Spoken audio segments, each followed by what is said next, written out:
Ya, Estamos en directo. Hola, Diego. estamos.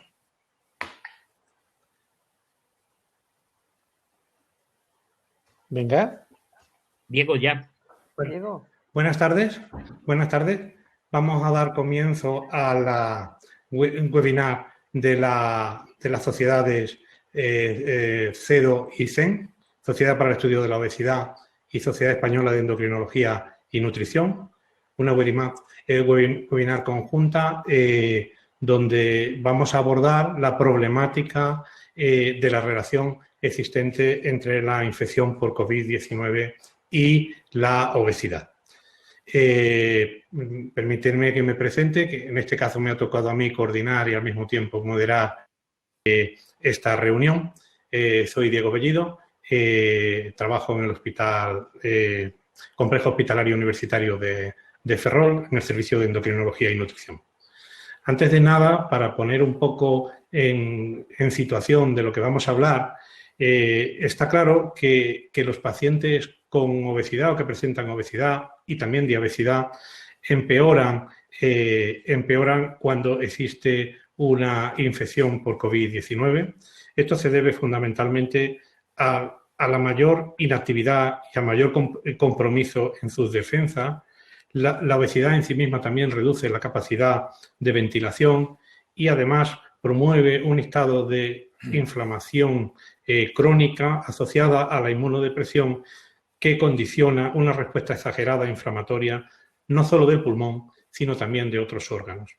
Pero al mismo tiempo los pacientes obesos se muestran en el estadio de la enfermedad más contagiosos, porque eliminan los virus más lentamente, porque el ambiente asociado a la obesidad y su microambiente condiciona que surjan virus más virulentos y porque el grado de IMC se asocia con mayor capacidad de virus exhalado, sobre todo en los varones, con la disminución de la capacidad ventilatoria.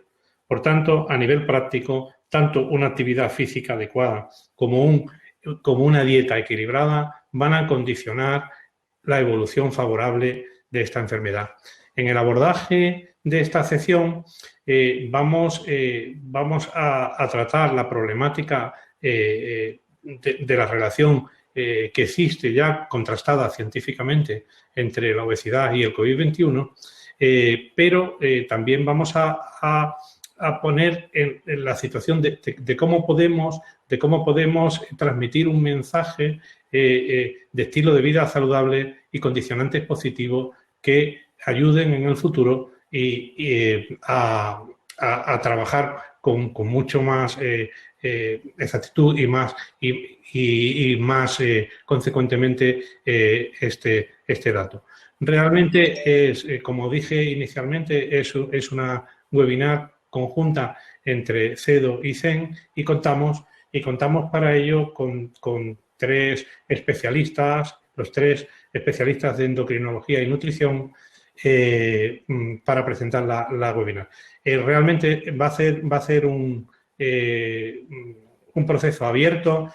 Vamos a presentar de forma continuada, pero está abierto durante todo el tiempo que destinamos al desarrollo de esta webinar a la participación de todos los asistentes. En primer lugar, quería dar las gracias a los ponentes, a los asistentes y a la colaboración también desinteresada de Novo Nordisk con el desarrollo de esta webinar. Como os dije, a la derecha de vuestra pantalla tenéis un chat abierto que estará abierto durante todo el proceso y además tenéis una pestaña de preguntas que podéis ir formulando de una forma abierta durante todo el espacio que tenemos abierto de la webinar y que después de las intervenciones de los ponentes vamos a poner en debate entre todos.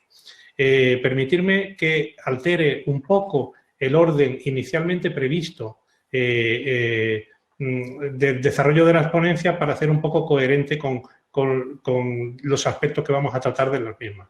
En este caso vamos a empezar con el doctor Francisco Tinaones,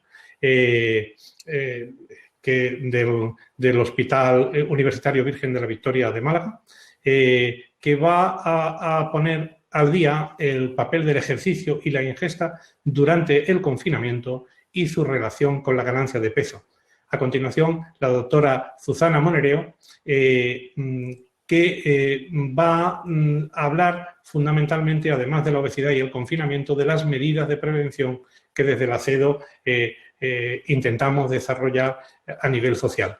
Y por último, el doctor Miguel Ángel Rubio, del Hospital Clínico San Carlos de Madrid, va a poner una puesta al día de lo que yo al principio enumeraba sobre el papel de la obesidad, sobre el incremento de riesgo y las complicaciones de la infección por la COVID-21. Sin más, el doctor Tinaone puede iniciar su presentación. Hola, buenas tardes. En primer lugar, saludaros y esperar que estéis todos bien y que en vuestro entorno estéis todos bien. Bien, bueno, el tema que me han encomendado era valorar el efecto que el confinamiento puede tener sobre la obesidad. Ven aquí en esta diapositiva, yo creo que todos conocemos que durante la primera etapa del confinamiento y posteriormente ha habido un incremento en el consumo no excesivamente saludable. Están bien, bueno, en lo que se compra, ¿no? Aquí los datos que tenemos es de compra. Obviamente no tenemos datos de ingesta porque todos estos datos están orientados con lo que se ha vendido en tiendas de alimentación y en otro tipo de tiendas. Veis aquí que la primera semana, bueno, se incrementó las ventas de productos de comida envasada, de comida congelada, de determinados productos, también de papel higiénico, de una forma espectacular, y que luego posteriormente ven que en la tercera o cuarta semana del confinamiento lo que se ha incrementado de una forma muy importante es las ventas de alcohol, de conserva, y obviamente ha descendido ya el consumo de papel higiénico porque, claro, el inicio era brutal, ¿no? Las ventas. Aquí ven en esta diapositiva cómo determinados productos se ha mantenido un consumo, una venta muy importante a lo largo de todo el confinamiento. Fíjense en amarillo cómo prácticamente las ventas de harina y sémola se han incrementado durante todo el confinamiento en torno al 200%. Ven también en naranja cómo el consumo de cerveza se ha incrementado y en la tercera semana de confinamiento se incrementó un 42%, y también los snacks y las tabletas de chocolate que se han incrementado casi un 60%. También ven en la otra gráfica que curiosamente se ha producido un cambio en el precio de los alimentos, y ven que arriba, curiosamente, los alimentos más saludables son los que han incrementado más de precio.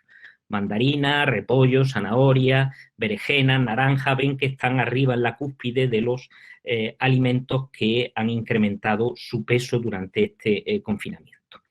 Bien, ¿qué repercusión puede tener este confinamiento sobre la salud?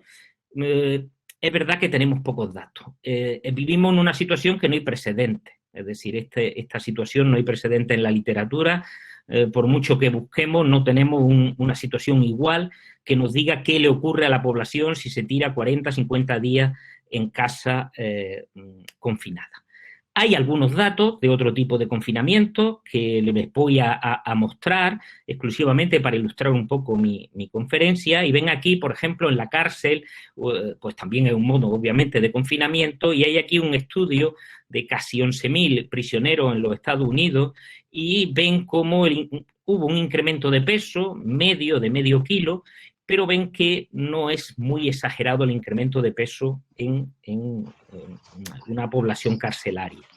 Otro ejemplo de confinamiento que podemos buscar en la literatura es el confinamiento que sufren los astronautas cuando van a hacer un viaje al espacio de mucho tiempo, y este es un estudio que se hizo en un confinamiento de 180 días en China, y curiosamente yo creo que aquí lo más destacable, ven en la parte derecha cómo bajaron el ejercicio que hacían de una forma importante desde el primer mes al sexto mes. Prácticamente el sexto mes el ejercicio que hacían era bajísimo, y curiosamente en el peso tuvieron una pérdida media de 3 kilos, y fundamentalmente lo que perdieron estos astronauta en esta etapa de confinamiento previa al viaje espacial fue una pérdida de 3 kilos que fundamentalmente fue de masa magra. Otro escenario que también tenemos en el confinamiento es el aislamiento social. ¿Se ha hecho algo en la literatura? ¿Hay algo en la literatura de la repercusión que puede tener el aislamiento social que estamos teniendo estos días sobre el peso? Bueno, hay algunos estudios fundamentalmente en ancianos. Aquí les pongo un estudio donde ancianos aislados socialmente, la definición de aislamiento social es prácticamente el que contactan con su hijo no más de una vez al mes, que no salen con amigos, que no tienen unas relaciones sociales fluidas, ¿no? Y en este grupo de ancianos que estaban aislados socialmente, pues sí se vio que tenían más probabilidades de ser fumadores, pero no más probabilidades de tener sobrepeso u obesidad. Aquí a la derecha les pongo un metaanálisis donde se analizan todos los estudios que se han hecho de este aislamiento social y casi todos coinciden en que el aislamiento social contribuye a hacer menos actividad física, al abuso de alcohol y al incremento en el tabaquismo. No se ha registrado un incremento de peso, por lo menos en estos estudios. Lo que sí está claro, como ven en esta diapositiva, que el confinamiento, el aislamiento social se asocia de forma directa a la mortalidad y ven ustedes aquí en la línea negrita continua que la supervivencia de los ancianos que estaban en aislamiento social era muchísimo más baja que los que tenían relaciones fluidas con su entorno. Bien, ¿qué hay en niños? Bueno, en niños obviamente no hay ninguna experiencia de confinamiento, los niños no hay nada a lo que nos podamos agarrar de que haya un ejemplo de que estén confinados en un habitáculo cerrado, pero sí hay datos de lo que ocurre en los niños cuando se suspenden la etapa escolar, ¿no? Y vienen las vacaciones. Fíjense este estudio de Obesity, publicado hace unos años, donde se ve en una población importante, donde se ve que el incremento de peso ocurre fundamentalmente entre curso y curso. Están viendo que el paso, por ejemplo, de primero a segundo grado, ven que hay en ese periodo de vacaciones donde se produce el incremento fundamentalmente. Y hay también un metaanálisis que le pongo a la derecha, donde se incluyen bastantes estudios, 6 estudios que concluyen que los niños incrementan el peso en verano cuando no están en periodo escolar, ¿no? Y fundamentalmente lo incrementan sobre todo los niños y adolescentes fundamentalmente. Estos datos sí son de ahora. ¿Qué está ocurriendo? Obviamente no tenemos datos de niños en este momento, pero sí tenemos las actividades que pueden estar haciendo los niños durante este confinamiento. Se está viendo con una claridad meridiana que el consumo de videojuegos se está incrementando de una forma muy importante. Determinadas plataformas de videojuegos están prácticamente batiendo récord. Fíjense aquí que una plataforma, Steam, una plataforma muy conocida, bueno, pues durante esta etapa de confinamiento ha batido récord de número de jugadores, ¿no? Le pongo aquí otro ejemplo y curiosamente hubo un apagón en la Xbox que duró un par de horas y fue tendencia en Twitter, es decir, solamente un par de horas que estuvo la Xbox sin funcionar, ¿eh? Bien, bueno, todo esto nos apunta a pensar que puede haber cambios, sin duda, con este confinamiento en la población, tanto en actividad física como en ingesta. Aquí les pongo, estos son datos propios, en este momento nos ha pillado en nuestro grupo, con varios estudios en marcha, estudios con diferentes intervenciones nutricionales que no les voy obviamente a detallar, pero que sí muchos de estos pacientes tenían un podómetro y tenían un acelerómetro y hemos aprovechado, pues bueno, a hacer una entrevista a estos pacientes, a estos sujetos que estaban en estos estudios para ver la media de pasos que tenían previo al confinamiento y la que han tenido durante el confinamiento. Fíjense que los sujetos que hemos llamado que están en estos estudios, fíjense que previo al confinamiento estaban cerca de 9.000 pasos al día, que los primeros 15 días del confinamiento bajaron a cerca de 1.000 pasos al día, y que obviamente estos pacientes, estos sujetos, como no se les sigue presencialmente, pues sí se les hacen visitas telefónicas y obviamente ante el decir que habían bajado tanto su actividad, pues se les insistía en que hicieran un poquito más de actividad, pero a pesar de insistir en ese incremento de la actividad, fíjense que en los siguientes 15 días del confinamiento, pues prácticamente los pasos que daban eran unos 2.400, muy lejos de la situación pre-confinamiento. Bien, esto puede inducir a pensar que no es descabellado pensar en que podemos estar incrementando pues, aproximadamente unas 300 kilocalorías al día en la ingesta.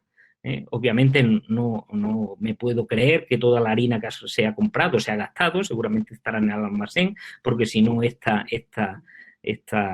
previsión sería mucho más alta, pero imagínese que son 300 kilocalorías de más, pues 40 días, ponemos el reloj de los 40 días y son 1,7 kilos de más.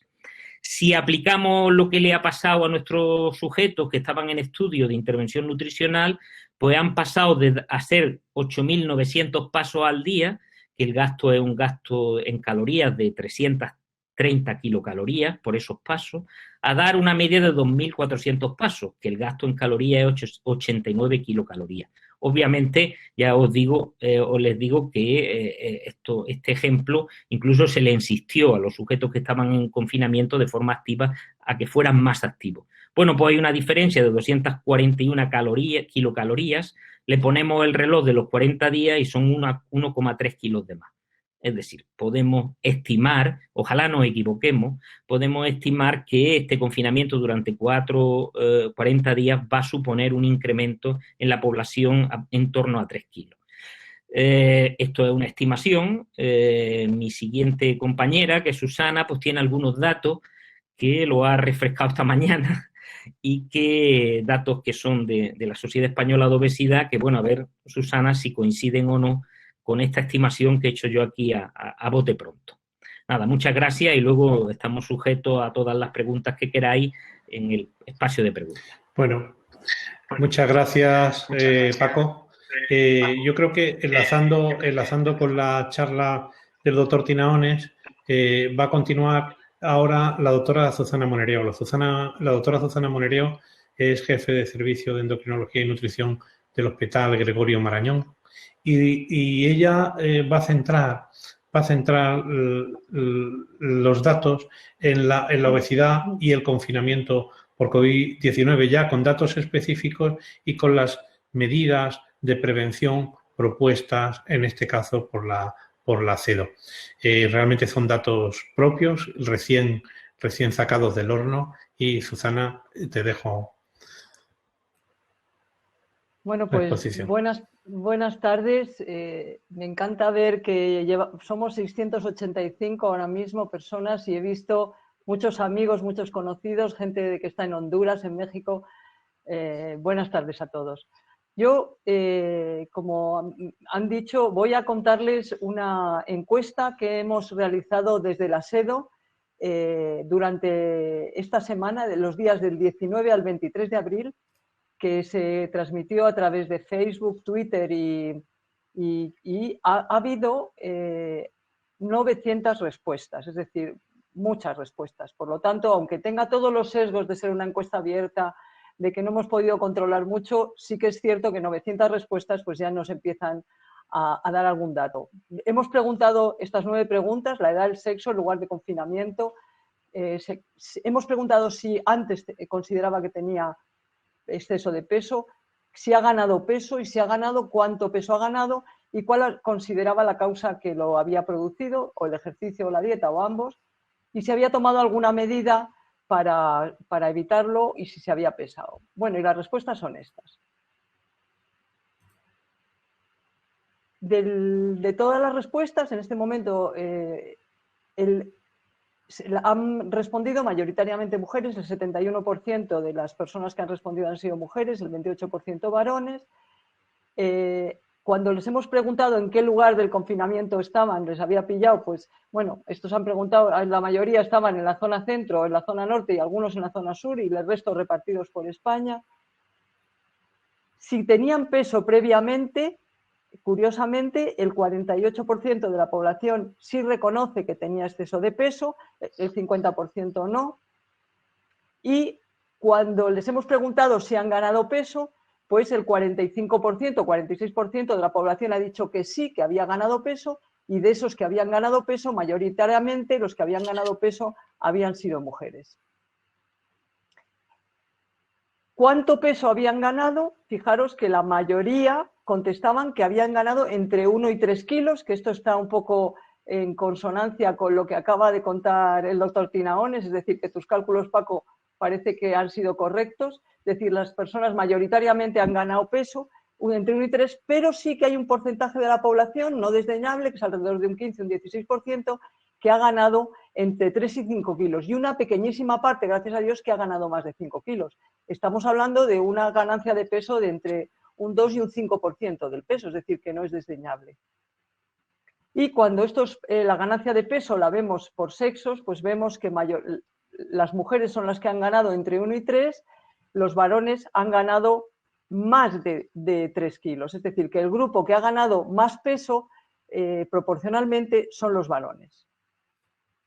Y cuando esto mismo lo vemos por edad, vemos que más o menos en todas las edades se ha ganado por menos de 3 kilos, pero hay un grupo aquí que, como veis, son los mayores de 65 años, más a la derecha, en la gráfica de abajo, que está diciendo que ha ganado entre 3 y 5 kilos. Y luego hay un grupo entre 25 y 45 años, pequeño, que son los que han ganado por encima de los 5 kilos. Cuando les preguntamos en el lugar del confinamiento, aunque las preguntas no son muchas las respuestas, pero fíjense que llama la atención en la gráfica de la derecha que las personas que han ganado entre 3 y 5 kilos, es decir, bastante peso, son las de las islas, que yo creo que es un dato que coincide donde, sobre todo en Canarias, que hay mucha más obesidad, es decir, que bueno, habría que plantearse qué ha pasado. Las causas de ganancia de peso, mayoritariamente, tenía 3 respuestas, o por un exceso de dieta, disminución de ejercicio o ambas. La mayor parte de respuestas han dicho que ambas, que iría en naranja. Es decir, que la mayor parte de la gente achaca el exceso de peso a haber tenido una ingesta alta y poco ejercicio. Y luego les hemos preguntado si habían tomado alguna medida, simplemente por saber si la gente se había preocupado, y mayoritariamente, o bueno, más de la mitad, un 56%, han dicho que sí, y si se habían pesado específicamente, también más de un 50% de las personas sí se habían pesado.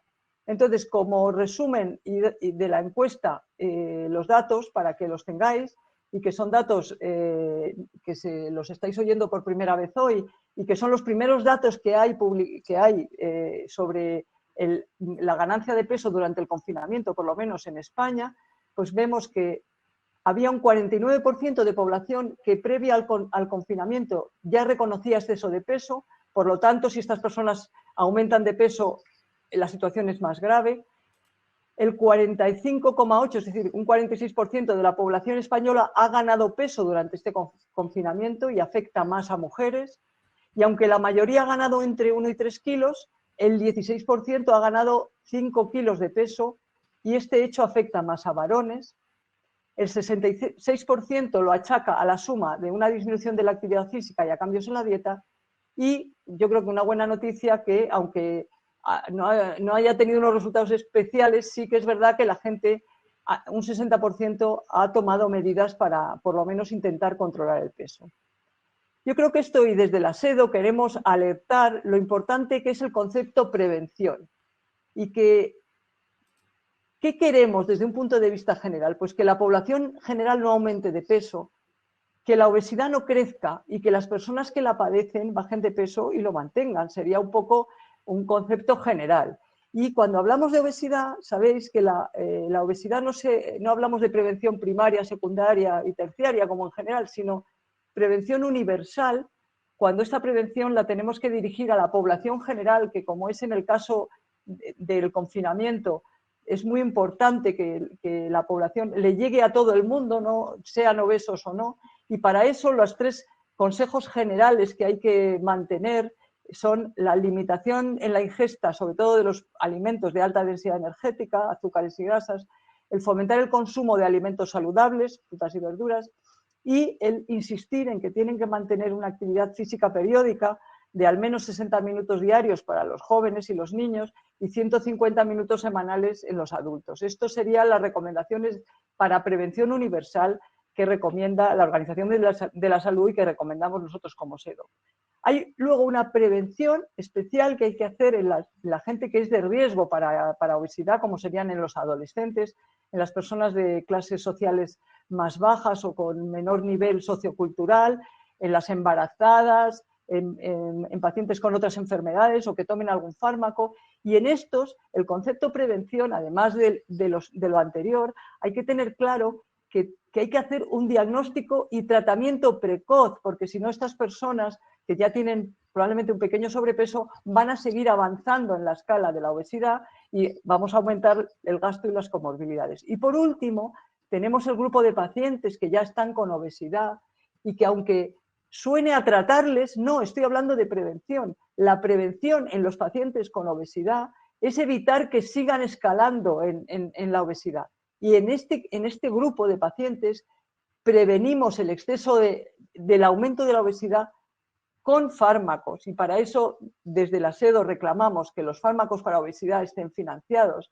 Y en segundo lugar, en tener las listas de espera para la cirugía bariátrica en los pacientes con obesidad metidas dentro de los objetivos y no escondidas en los cajones. Porque estos pacientes, si no intervenimos y prevenimos, seguirán escalando en el peso y, por tanto, en las comorbilidades.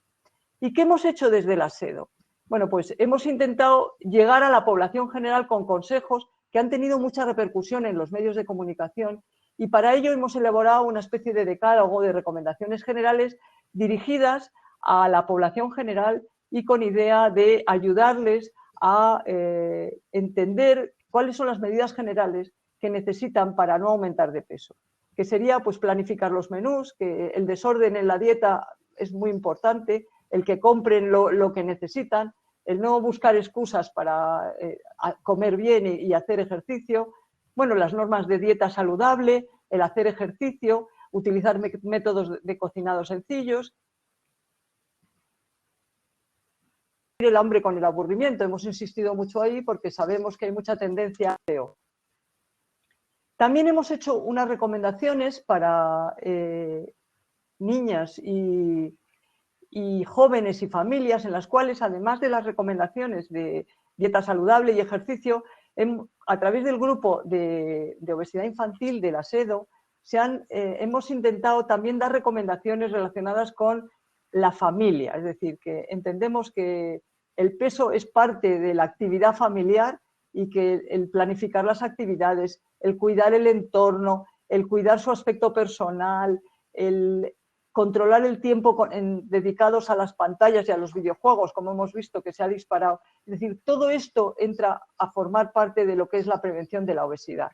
También acostarse pronto y mantener una higiene del sueño importante.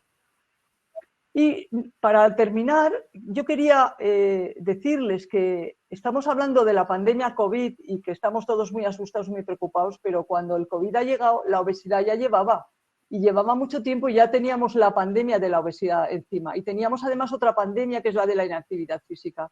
Y si se fijan en la pantalla, cuando hablamos de obesidad, en el mundo puede haber 650 millones de personas, 650.000 millones de personas afectadas, con una mortalidad por encima de 2.800.000 personas al año.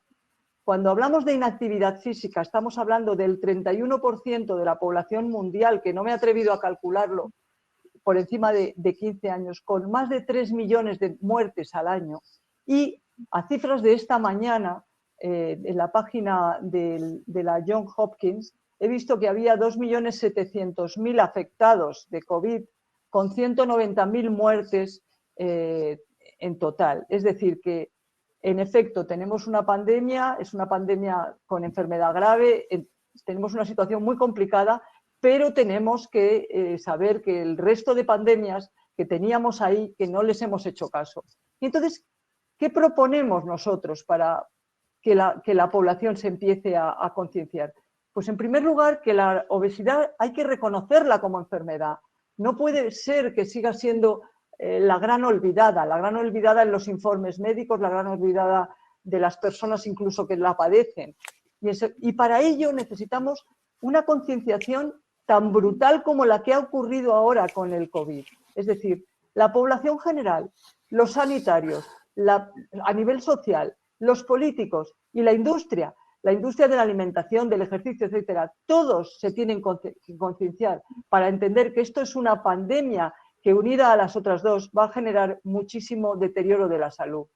¿Y qué proponemos? Pues fíjense que en estos pequeños dibujitos que ven en la parte de abajo de la diapositiva aparecen en todas las recomendaciones de las webs del mundo de la salud: lavarse las manos, aislamiento social, usar mascarillas, el toser o estornudar encima de un papel y la higiene con productos de limpieza, que incorporemos, y eso es lo que va a luchar la SEDO, para que el control del peso se incluya en las recomendaciones mundiales de la pandemia de COVID y que nos pueda beneficiar al resto de las pandemias.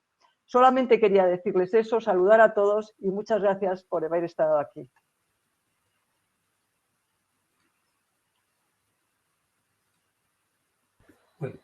Muchas gracias, Susana. Muy interesantes los datos que nos acabas de colocar en primicia. Realmente hemos puesto de manifiesto un poco lo que ocurre en el confinamiento, pero esbozamos también unas líneas de trabajo de cara al futuro para saber cómo minimizar los riesgos en relación al exceso de peso que puede producir. Yo creo que ese tema ha quedado lo suficientemente claro. Somos ahora mismo 720 personas conectados a este chat y están surgiendo multitud de preguntas. Ya anticipo que probablemente no vamos a poderlas contestar todas, pero bueno, ahí está el debate que suscita, ¿no? Y la segunda parte de este webinar va ya relacionada con aspectos científicos. En este sentido, lo que queremos comunicar a continuación es si la obesidad y la diabetes incrementa el riesgo de complicaciones por la COVID-21. Para ello contamos con el doctor Miguel Ángel Rubio, que es jefe de sección del Hospital Clínico Universitario de Madrid, San Carlos, y que además ha tenido intervención directa en el diagnóstico, en el tratamiento de muchos pacientes con COVID, y él va a poner un poco al día los aspectos científicos que conocemos sobre la relación que existe entre obesidad y COVID. Miguel Ángel, cuando quieras. Bien, buenas tardes. Bienvenidos a todos a este nuevo sistema de comunicación que yo creo que a partir de ahora va a ser la norma durante los siguientes meses y que nos vamos a tener que ir acostumbrando, ¿verdad? Sí, ¿me oyes? Ah, yo sí. Que diga el técnico, ¿vale? Bueno, creo que nos vamos a reencontrar con dos pandemias, la de la obesidad y la del coronavirus o la del COVID, pero no sabemos si estas dos pandemias van a colisionar o simplemente se van a dar la mano y luego cada una va a seguir su trayecto. Y de esto es lo que yo pretendo esta tarde comentaros brevemente. Fijaros que la declaración de la OMS sobre enfermedades no comunicables y COVID-19 decía como premisa que las personas que estaban en riesgo de una enfermedad grave son, por supuesto, todas las edades, pero especialmente si se tenía más de 60 años y aquellas personas, además, que tuvieran enfermedades preexistentes como hipertensión arterial, cardíaca, pulmonar, cáncer o diabetes, que son los que podrían desarrollar más a menudo la enfermedad grave. Y, sin embargo, no fueron capaces de incluir a la obesidad como una enfermedad de pleno derecho, sino como un factor de riesgo de estas principales enfermedades no comunicables.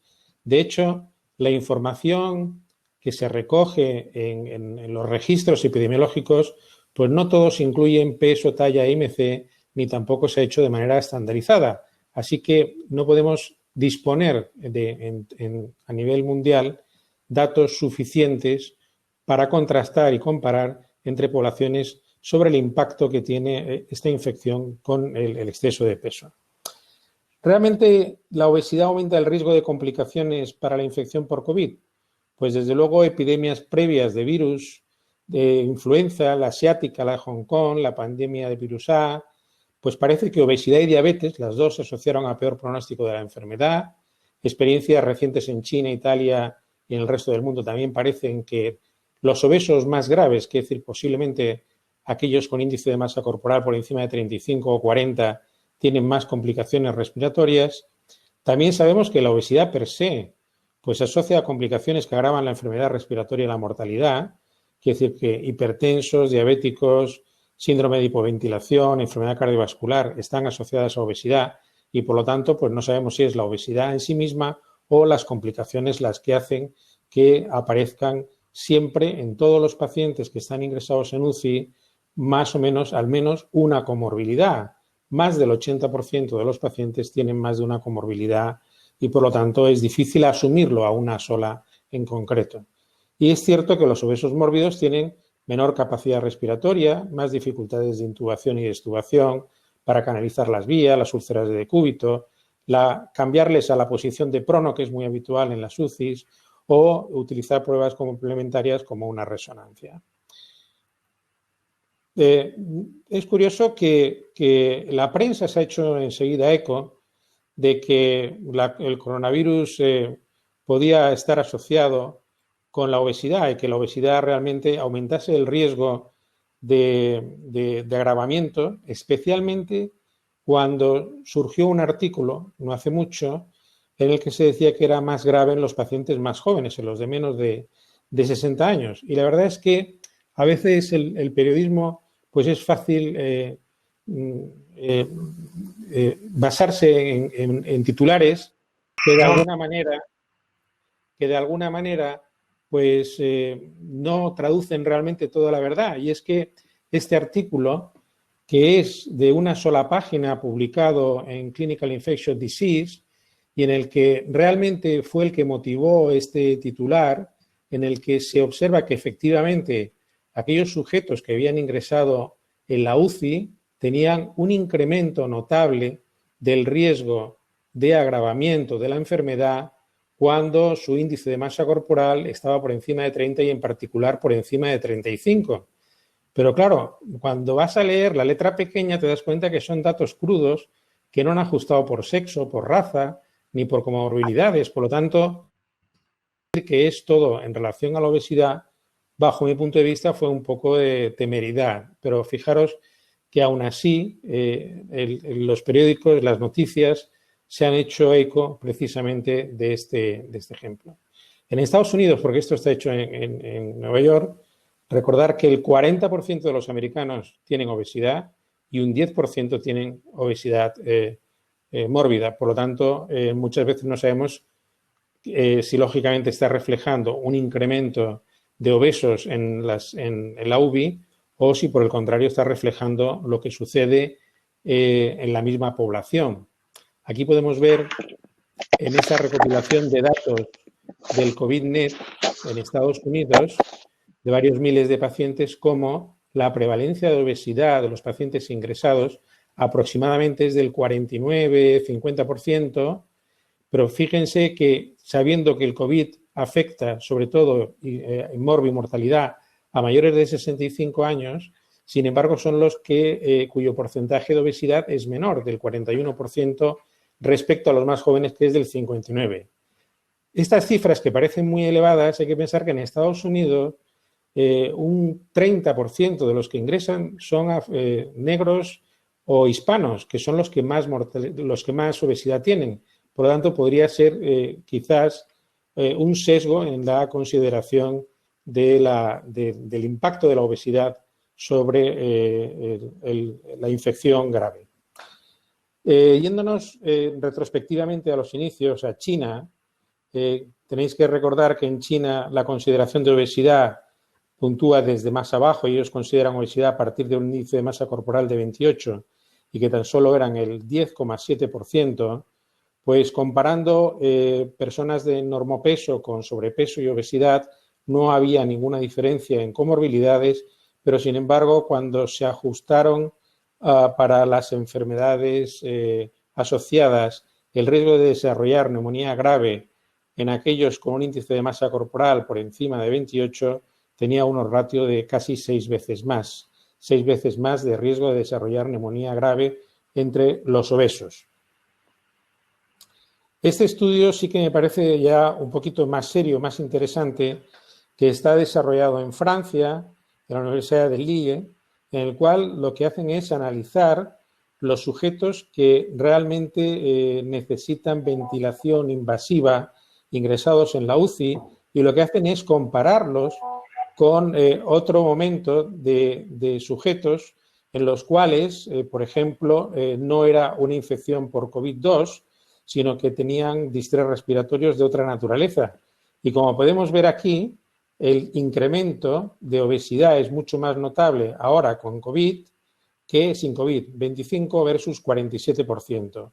Y dentro de este grupo, los que necesitaron ventilación mecánica asistida o intensiva, la mayor parte, el 50 y pico %, era sujetos que tenían obesidad, pero sobre todo la parte más roja de obesidad de por encima de 35, de tal manera que aproximadamente necesitaban del orden de 7 veces más estos sujetos necesidad de ventilación mecánica intensiva.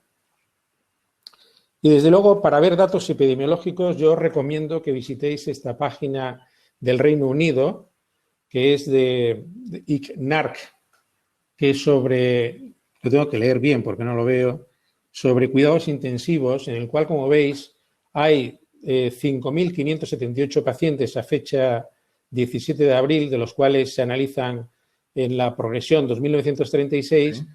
Porque muchas veces lo que sucede es que en la mayor parte de los estudios... A lo mejor se te hace como...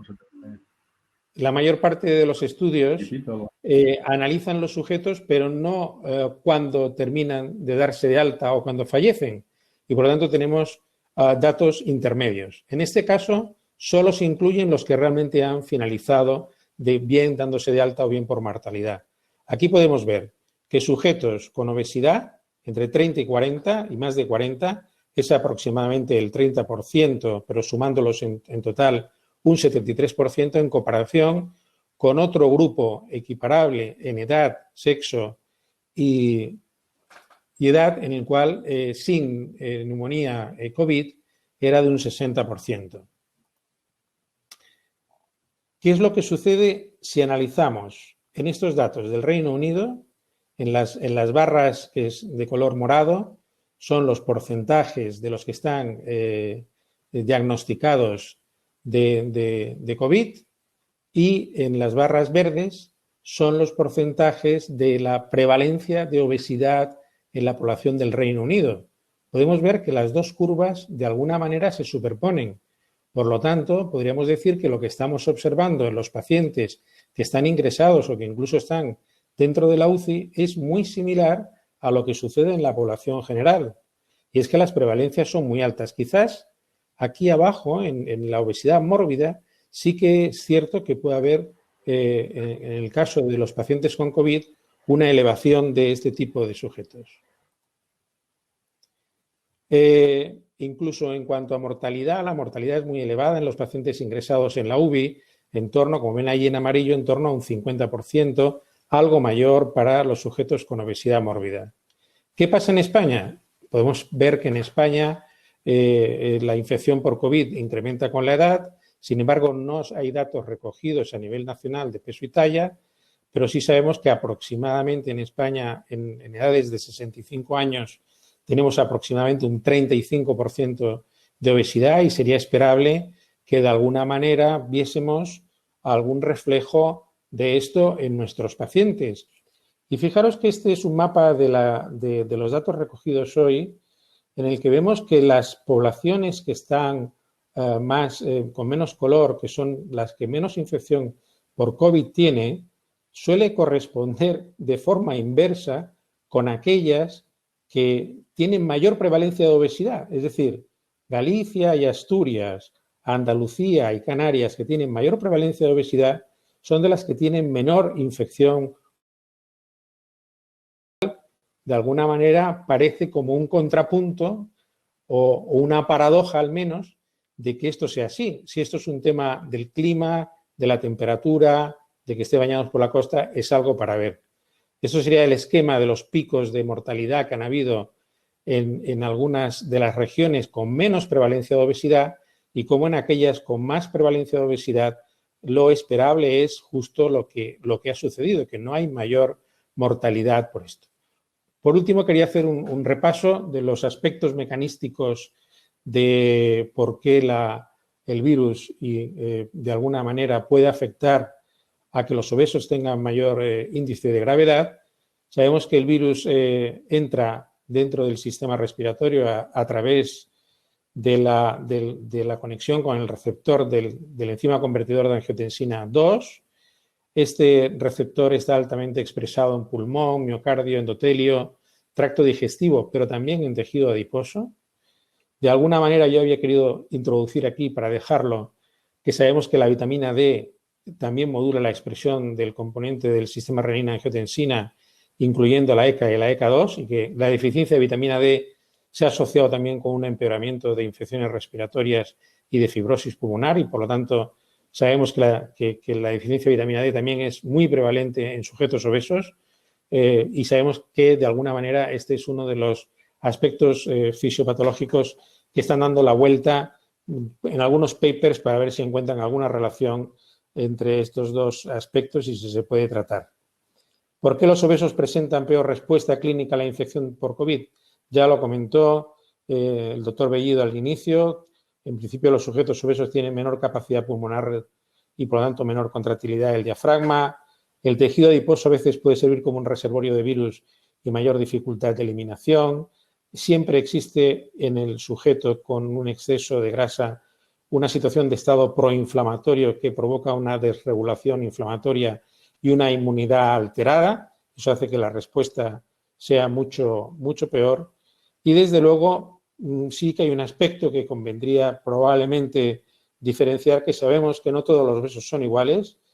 De alguna manera, cuando hablábamos de aquella paradoja de la obesidad y el riesgo cardiovascular, en que habían algunos obesos que curiosamente tenían menos incidencia de enfermedades cardiovasculares, cuanto mejor estaban desde el punto de vista de entrenamiento cardiorrespiratorio, sabemos que el ejercicio es el mejor remedio para combatir el estado proinflamatorio de la obesidad producida por el sedentarismo y una dieta inadecuada, porque tiene un efecto antiinflamatorio e inmunorregulador brutal, disminuyendo las citoquinas proinflamatorias, aumentando la adiponectina, mejorando la sensibilidad de la insulina, disminuyendo la leptina, y que posiblemente sea uno de los mejores recursos el realizar ejercicio aeróbico para tener un estado antiinflamatorio óptimo. Tenía por último estas reflexiones finales en que la obesidad es una enfermedad crónica per se que tiene complicaciones asociadas que incrementan la morbimortalidad, que el exceso de peso y el sedentarismo es responsable de una desregulación inflamatoria inmunitaria. Parece que los obesos más graves son los más proclives a presentar afectación pulmonar más severa por coronavirus, que estos estudios que estamos viendo son muy descriptivos y que yo creo que no llegan a ser concluyentes. Necesitamos seguimientos un poquito más a largo plazo, mortalidad, etcétera. Y por último, que todavía quedan algunas respuestas por dar en cuanto a la diseminación del virus, si tardan más en eliminarlos, si los obesos son más contagiosos, si las vacunas generan la misma inmunidad en los obesos. Y yo creo que hay que buscar en esta crisis sanitaria la oportunidad de hacer más visible a la obesidad y dedicar más recursos para prevenir y tratarla, como apuntaba la doctora Monereo. Y como comentaba en esta viñeta, el roto, sabemos todo sobre el virus, pero casi nada sobre lo que significa. Muchas gracias por vuestra atención.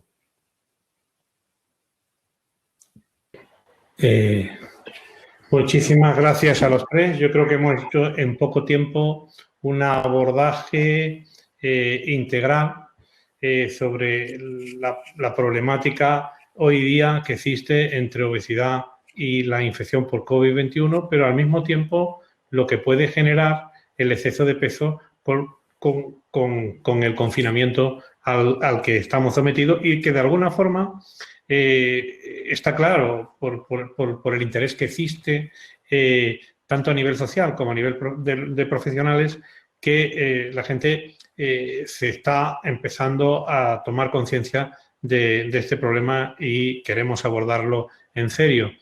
La verdad es que no cabe duda que las estadísticas son alarmantes. O sea, hay series donde 50, 60, incluso 70% de los pacientes ingresados por COVID-21 tienen obesidad. Y entonces la relación es una relación perfectamente clara. Tenemos muchísimas preguntas. Voy a intentar sintetizar algunas y dirigirla un poco de una forma ordenada, ¿no? La primera, que ha surgido en varias preguntas, y esta está relacionada a los aspectos de confinamiento y cómo hemos estudiado tanto a nivel, digamos, de un modelo de confinamiento, como ha hecho el doctor Tinaone, como con los datos que tenemos de la encuesta realizada por CEDO que acabáis de conocer y expuestos por la doctora Susana Monereo, parece que hay una coincidencia. La gente no quiere engordar, eso está claro, pero la mitad de ellos engorda. Y con un término medio de 3 kilos. Resumiendo varias preguntas, quería preguntarle a los dos qué representa en la población una ganancia ponderal de 3 kilos en 40 días. Es decir, ¿qué representa desde el punto de vista clínico? No sé, cualquiera de los dos, doctor Tinaone y doctora Monereo. Bueno, empiezo yo. Yo creo que Sí. este incremento de peso en un tiempo tan rápido, que son 40 días, con un acompañamiento muy importante de una disminución de la actividad física, básicamente lo que hemos ganado es grasa. Por lo tanto, incrementar 3 kilos entre un 1, 2, 3%, 4% de grasa para una persona normal va a suponer un deterioro importante, sobre todo de aspectos metabólicos, que son los que son más sensibles a pequeños cambios de peso. Yo, mi opinión es que este pequeño incremento, que luego es grasa, va a tener mucha repercusión en la glucemia, en los triglicéridos, en lo que es en general el metabolismo. Esa es mi opinión. Sí, yo creo que al margen, totalmente de acuerdo con lo que dice Susana, pero al margen de eso yo creo que el tema del descenso en actividad física me preocupa incluso mucho más que estos 3 kilos que se han ganado, ¿no? Porque es bastante alarmante, ¿no?, el descenso en la actividad física, pues en estos datos que he presentado yo, y estos son gente sensibilizada para que se mueva, ¿no? Cuando efectivamente es difícil, ¿no?, pues garantizar 1000 pasos en un piso de 50 metros cuadrados, de 60, ¿no? Pero estamos repitiendo, yo creo que ese mensaje hay que volverlo a repetir más, que probablemente el ejercicio de fuerza, que no requiere espacio, y que los ejercicios de fuerza tienen un efecto sobre la salud tan grande o incluso mayor que los ejercicios aeróbicos de pasear, ¿no?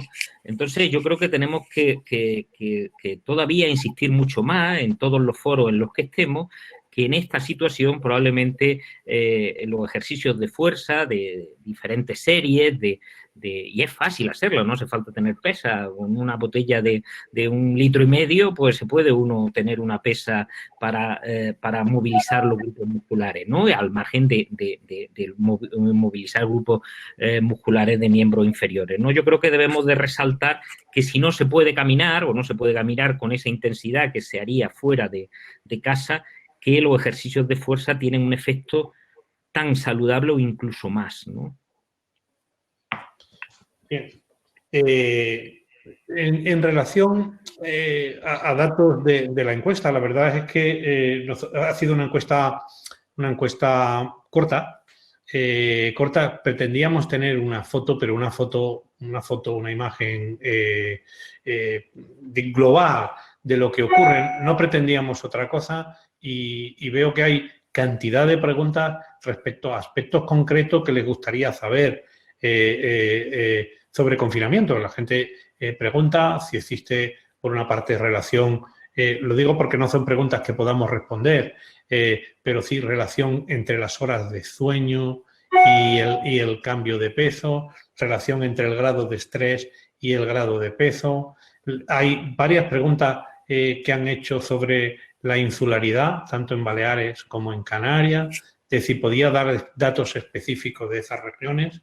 Yo creo que esto te lo puedo preguntar a la doctora Monereo, pero realmente ya os puedo decir que, bueno, este tipo de encuesta es abierta y no está aleatorizada para toda la población y, por tanto, probablemente el desglose de los pacientes o de los pacientes, vamos, de las personas que hayan contestado la encuesta, tanto de Baleares como en Canarias, podemos sacarles los datos, pero probablemente no van a representar realmente a la población y tienen un sesgo. ¿Quieres aportar algo respecto a esto que preguntan, Susana? No, pues decir que las respuestas que hemos dado y lo único que tenemos es lo que hemos contado. Ojalá pudiéramos sacarle más jugo, pero el porcentaje de personas que han ganado más peso, curiosamente en las islas, que hay muy poquitas respuestas. Por lo tanto, bueno, lo que hemos aprendido es que estas encuestas tienen interés y que yo creo que hay que seguir haciéndolas.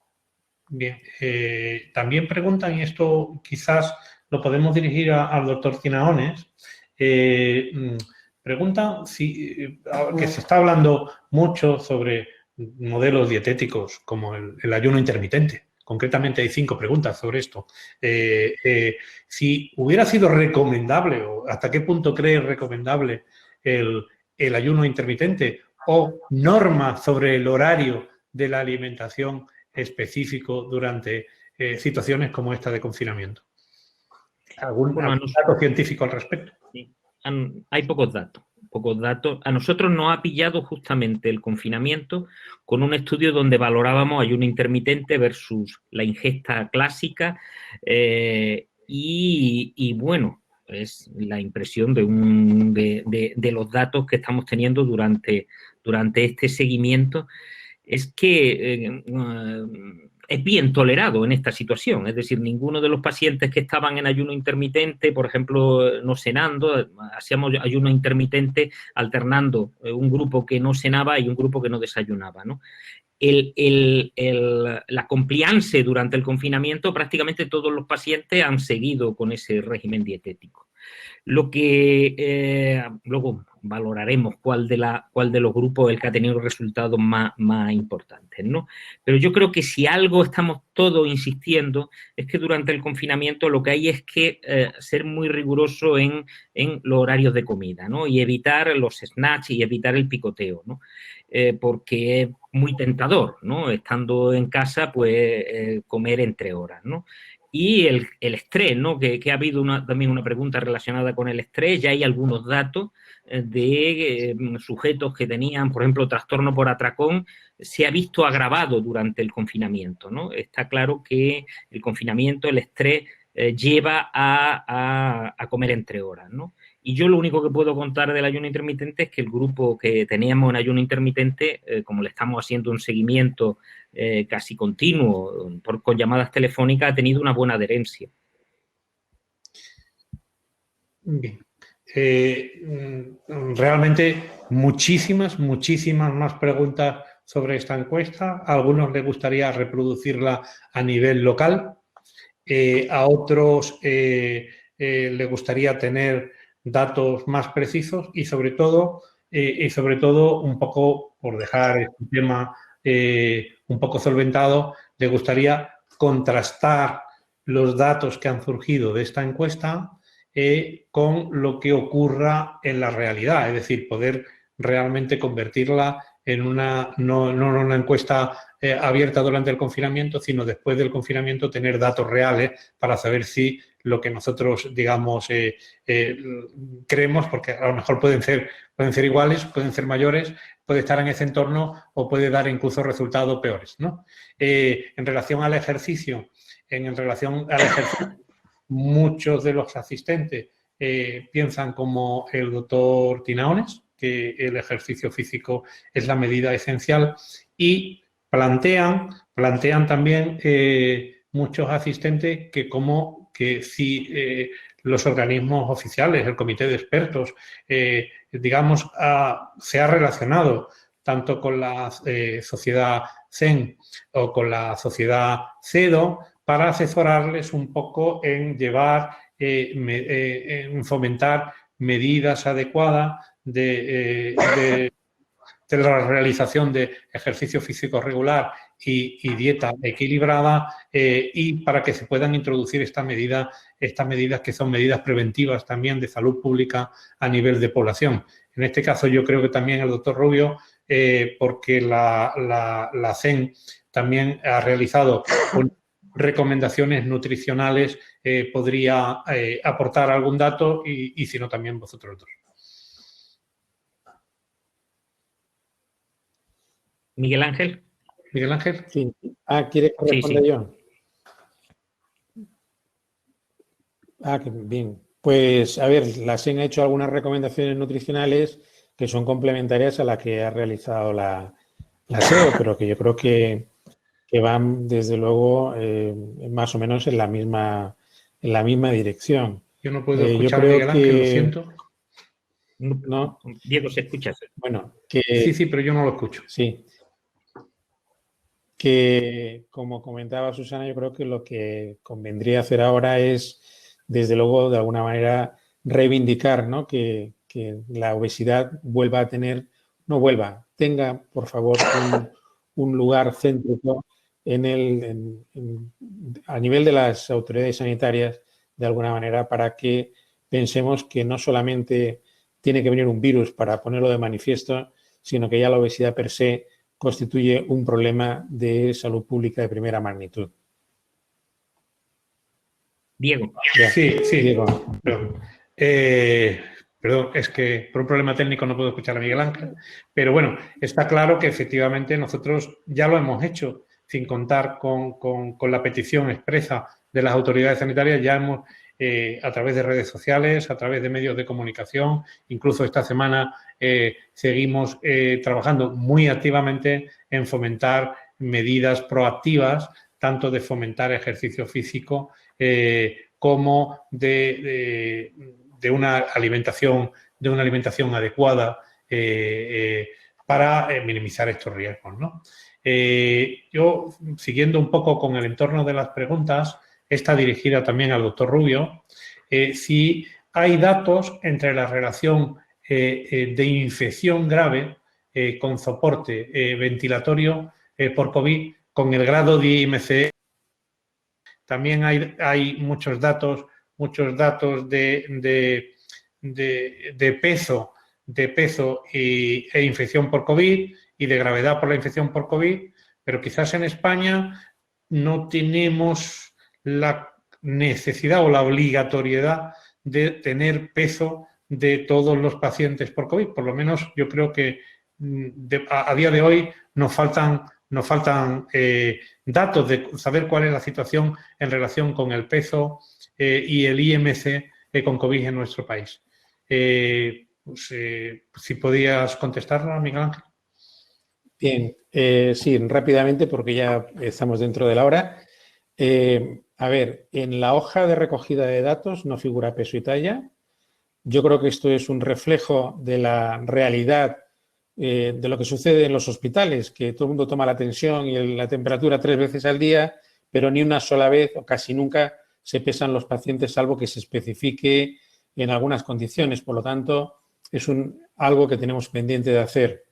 Y, por lo tanto, si no se ha registrado de manera general, lo que sí puedan haber son algunas experiencias personales de algunos grupos que sí han podido recoger datos de peso y talla, sobre todo a lo mejor en UCI, en relación a la pregunta que hacía el compañero. Hay un estudio de Vitoria, que yo no he comentado, son 48 pacientes de los primeros ingresados en la UCI de Vitoria, en el cual constataban que los que tenían ventilación mecánica, aproximadamente el 48% tenían obesidad. Es el único dato que hay publicado, que yo conozca, y que no podemos saber qué es lo que sucede en el resto de los hospitales hasta que no dispongamos de esas bases de datos, que igual retrospectivamente sí se puede conseguir datos de esta naturaleza.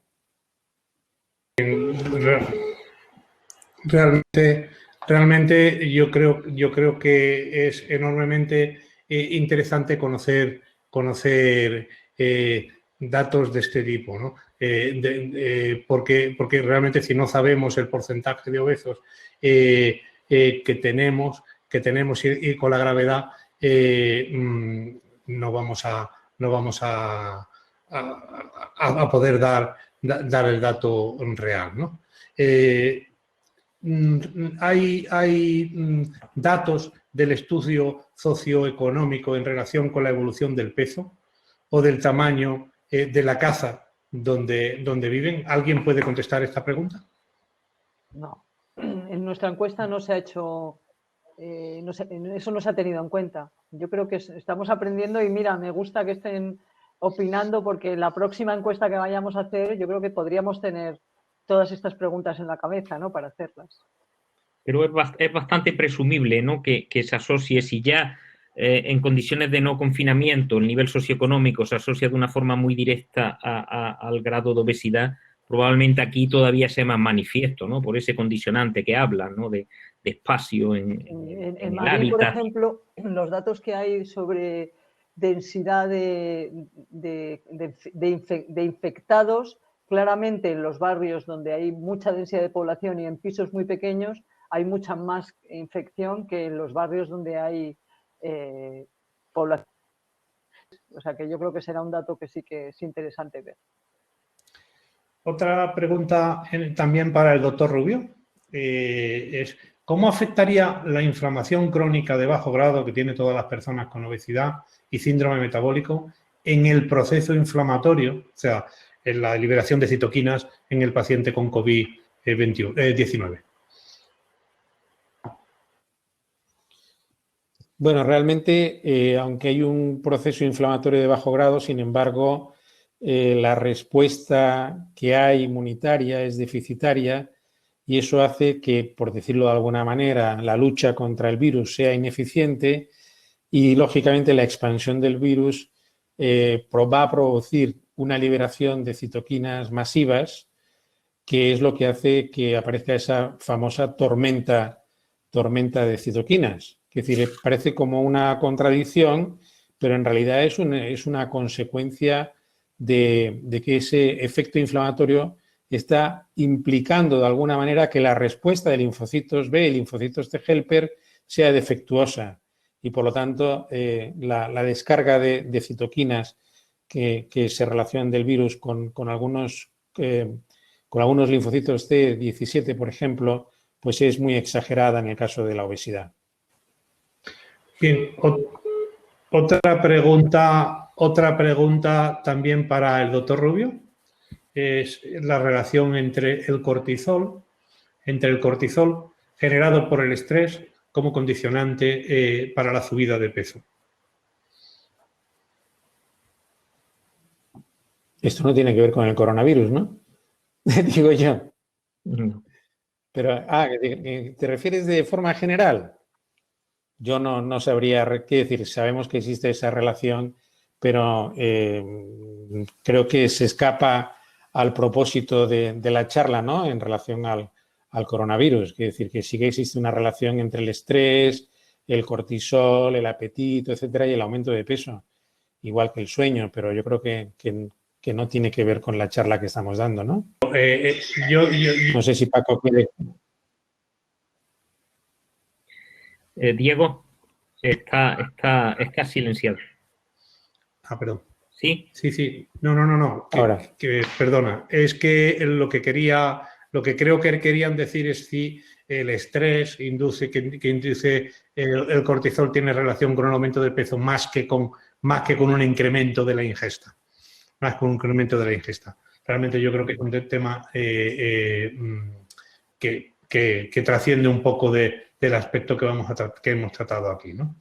Eso es lo que comentaba. Bueno, yo creo que preguntas hay muchas más. Preguntas hay. Diego, hay una que, ¿me permite, Diego? Sí. Hay una que se repite mucho, el tema de los suplementos, de si es aconsejable tomar vitamina D, si tal, ¿no? Que yo creo que ese tema tenemos que de alguna forma dejarlo claro, ¿no? Que suplemento, un tipo de utilizar la alimentación como herramienta farmacológica para el COVID no hay ninguna evidencia. Bien es cierto que con vitamina D se han aprobado muchísimos ensayos en todo el mundo y los comités de ética han aprobado ensayos con vitamina D para ver si cambia la evolución de la infección por coronavirus, ¿no? Pero ahora mismo no tenemos ningún dato de que ningún tipo de uso de la alimentación de forma farmacológica, de ningún nutriente, tenga ninguna repercusión positiva en la infección, ¿no? Más allá de lo que es una alimentación saludable, ¿no?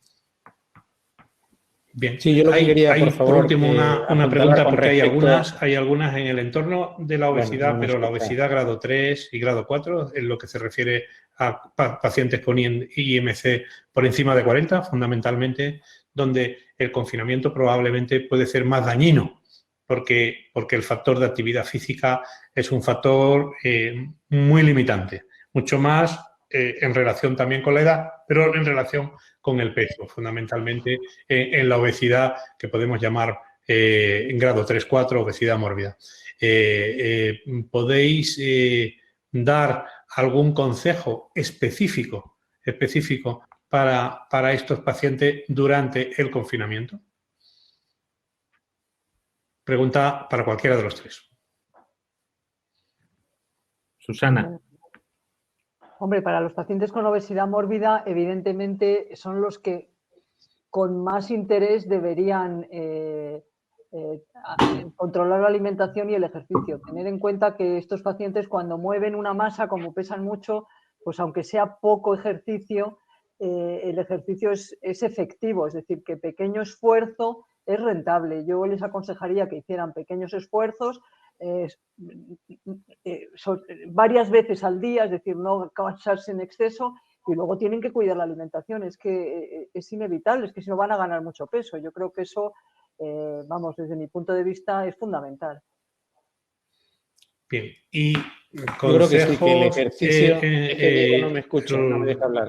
Llegando también, doctora Monereo, a los decálogos que hemos elevado, digamos, a la sociedad desde CEDO, también desde CEN también hay consejos nutricionales.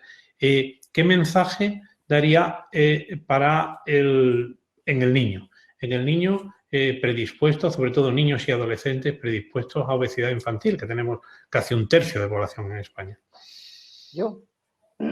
Hombre, no, hable Paco. El doctor Tinaones. Bueno, este es un tema, está bastante constatado, ¿no? Que el niño cuando se le saca, habéis visto los datos que he presentado, el niño cuando se le saca del entorno escolar hay una cierta tendencia a, pues bueno, a subir de peso y a ser un estilo de vida menos saludable, ¿no? Yo creo que es una población de bastante riesgo, ¿no? De mucho riesgo.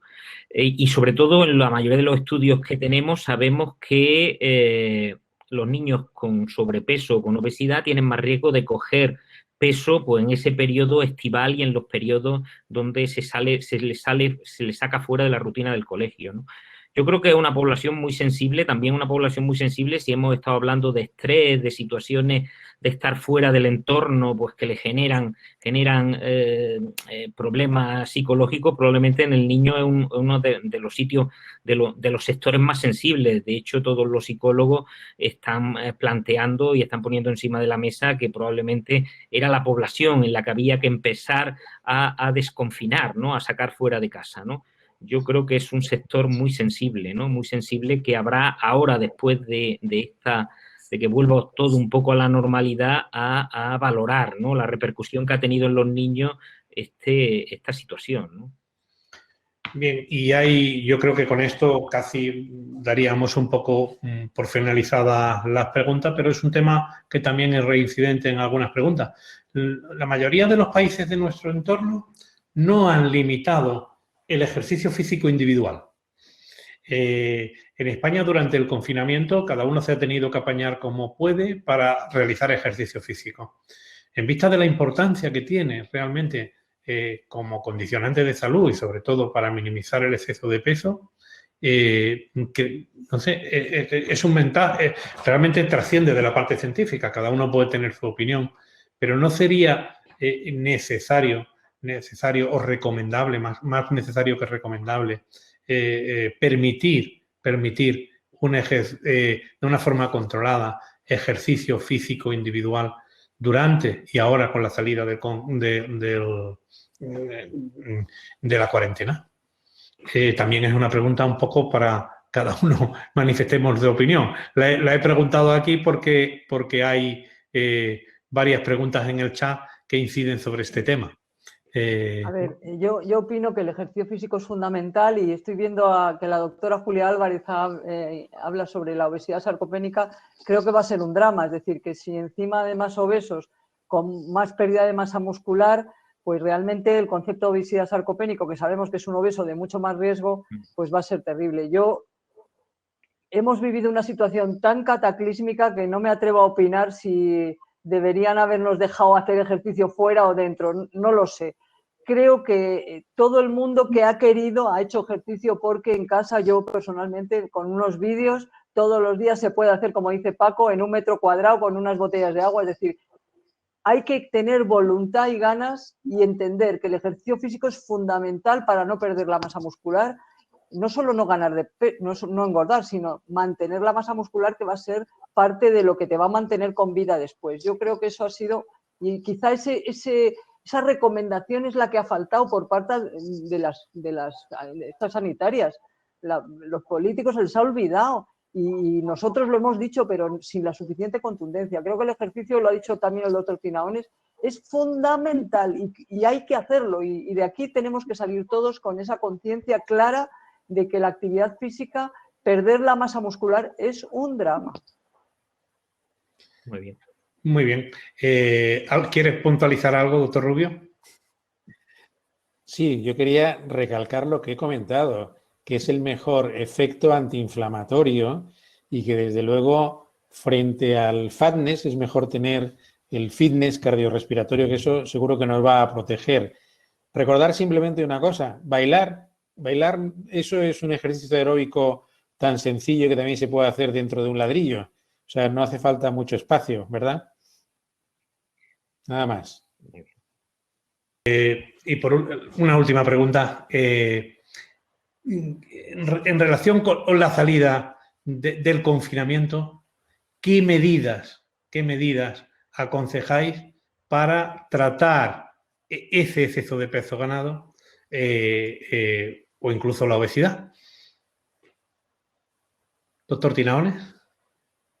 Hombre, yo creo que es el momento fundamental, es decir, y además el virus por ahora viene para quedarse, ¿no? Y viene para quedarse a medio plazo. Entonces, si vamos a tener un segundo rebrote, ojalá me equivoque, ¿no? Pero si vamos a tener un segundo rebrote en el invierno, pues yo creo que es fundamental ahora en este tiempo hacer un énfasis muy importante. Tendremos ya datos más sólidos que la obesidad puede ser un factor de riesgo muy importante y tan importante como, por ejemplo, la edad.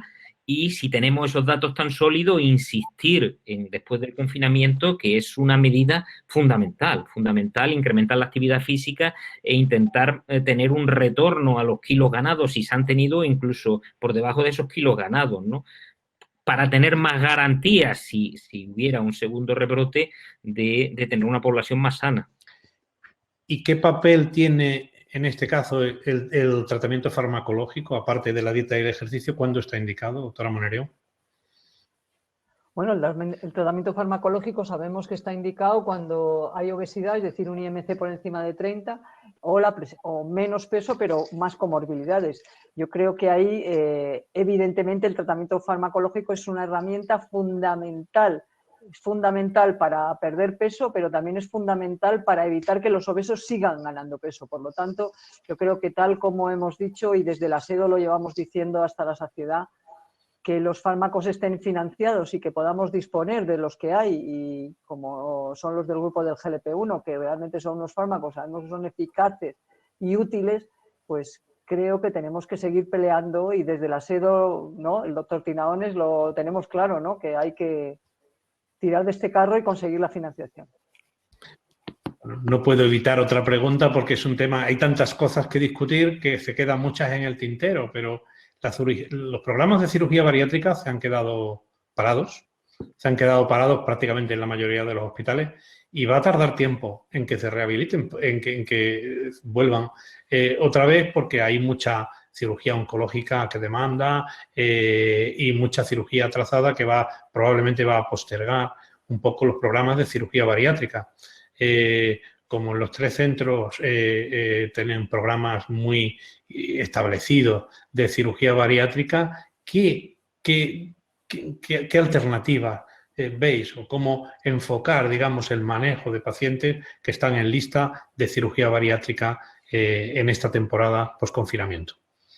Y esta es una pregunta un poco para los 3 y yo creo que con esto ya podríamos concluir la reunión. Doctor Tiraones, primero.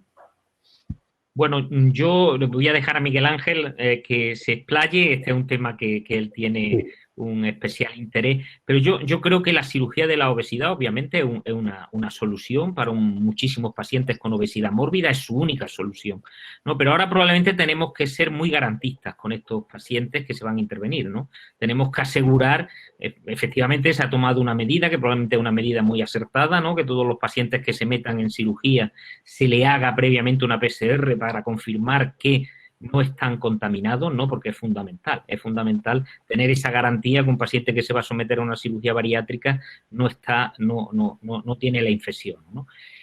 Pero obviamente la cirugía bariátrica en este momento es la única solución que tienen muchísimos pacientes con obesidad extrema, que curiosamente son los pacientes que tienen, como bien ha dicho el doctor Rubio, el mayor riesgo de evolucionar de forma desfavorable con esta infección. Bien, pues si quieres, doctor Rubio. Bien, yo quería apuntar que ya los servicios de cirugía están haciendo una programación de cómo empezar a rescatar las cirugías pendientes. Hay prioridades lógicas, que son las oncológicas. Esas probablemente llevarán 2 o 3 meses y seguramente luego irán introduciendo los pacientes con obesidad mórbida.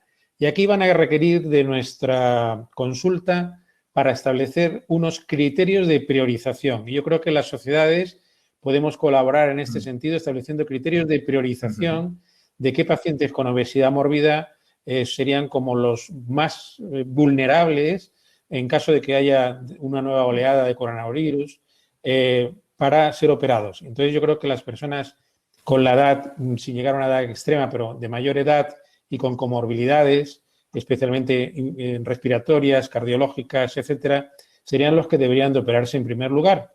Y siendo así, pues siempre los jóvenes yo creo que tienen más oportunidad, más años de posibilidad de poder seguir esperando, sin que ello quiera decir que les dejemos abandonados. Yo creo que en los servicios tendríamos que tener programas de seguimiento de estos pacientes para alentarles y seguir al menos en una dinámica de que no sigan ganando peso hasta el momento de la cirugía. A mí me gustaría decir que probablemente en ese grupo, ¿no crees, Miguel Ángel, que los fármacos como la liraglutida serían tremendamente importantes e interesantes para que estos pacientes que tenemos en lista de espera quirúrgica que puedan ayudarles a perder peso o por lo menos a no ganar peso? A mí me parece que sería un grupo de pacientes en los que este tipo de fármacos ahora mismo en esta situación estaría especialmente indicado.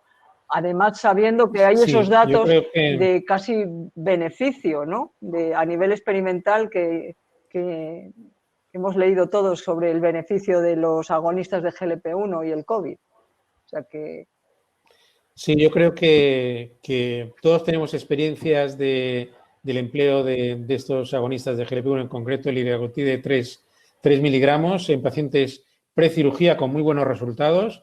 Y quizás también las sociedades podríamos negociar de alguna manera con la misma empresa el que algunos de estos sujetos que están en programas de precirugía bariátrica con unas condiciones comórbidas muy concretas se pudiera financiar al menos parcialmente el fármaco. Estamos hablando de un puñado de sujetos, quiere decir que tampoco supondría un coste muy importante. El coste yo creo que lo tiene la obesidad y sus comorbilidades, ¿no? Pero bueno, esto es algo que desde luego tenemos que sentarnos en una mesa a negociar.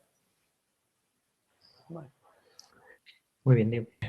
Yo creo que llegados a este punto, con por lo menos tenemos un poco la lección aprendida y las tareas pendientes, que son muchas, a raíz de todas las preguntas que hemos recibido. Realmente nosotros desde ambas sociedades, tanto desde la CEN como desde la CEDO, pues independientemente de nuestro trabajo intenso que hemos tenido en esta temporada, en esta situación, los que hemos estado al pie del cañón de alguna manera, pues el resto del tiempo lo hemos dedicado es un poco a difundir mensajes positivos todos en este aspecto y a la vista un poco de las inquietudes que hemos observado en este webinar y la cantidad de profesionales que están interesados y que nos muestran su apoyo, creo que tenemos que seguir en esta línea y insistir en mensajes positivos que van en beneficio de la salud de nuestra sociedad. Yo creo que, de nuevo, darle las gracias a todos los asistentes, a los 3 ponentes de la mesa, a las sociedades CEN y CEDO por hacer posible este simposio y a la colaboración desinteresada, como dije al principio, de Novo Nordisk, que nos ha ayudado en el soporte técnico y la ayuda en la elaboración del mismo. Sin más, espero que todas las dudas que hayan surgido den debates suficientes para alentar. Nosotros encantados en colaborar con una nueva puesta al día de los datos que tengamos, porque realmente nos queda todavía confinamiento por delante y todas las medidas positivas serán bienvenidas. Muy bien.